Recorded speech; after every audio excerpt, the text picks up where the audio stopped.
नमस्कार, मी पंजाब डेक हवामान अभ्यासक मुक्काम पोस्ट गुगळी धामणगाव तालुका शिरूर जिल्हा परभणी. अवकाळी पाऊस येणार आहे, त्याच्यामध्ये विजेचं प्रमाण जास्त असणार आहे म्हणून खास करून परत एकदा अंदाज सतर्क राहण्यासाठी देत आहे. तसेपर्यंत राज्यात पुन्हा अवकाळी पाऊस बरसणार आहे आणि ठिकठिकाणी मोठा पाऊस पडणार आहे. सगळ्यात जास्त पश्चिम महाराष्ट्रात पडणार आहे. पश्चिम महाराष्ट्रात, उत्तर महाराष्ट्रात, त्याच्यानंतर मराठवाड्यात देखील पाऊस पडणार आहे. पूर्व विदर्भ आणि पश्चिम विदर्भात थोडाफार कमी पडणार आहे, पण ह्या 3 विभागामध्ये जास्त पाऊस पडणार आहे म्हणून खास करून आनंदाची बातमी.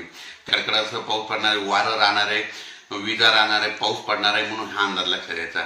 परत राज्यातील सर्व शेतकऱ्याला जिल्ह्यावाईज सांगू इच्छितो, म्हणजे जास्त पाऊस कोणत्या कोणत्या भागात पडणार आहे.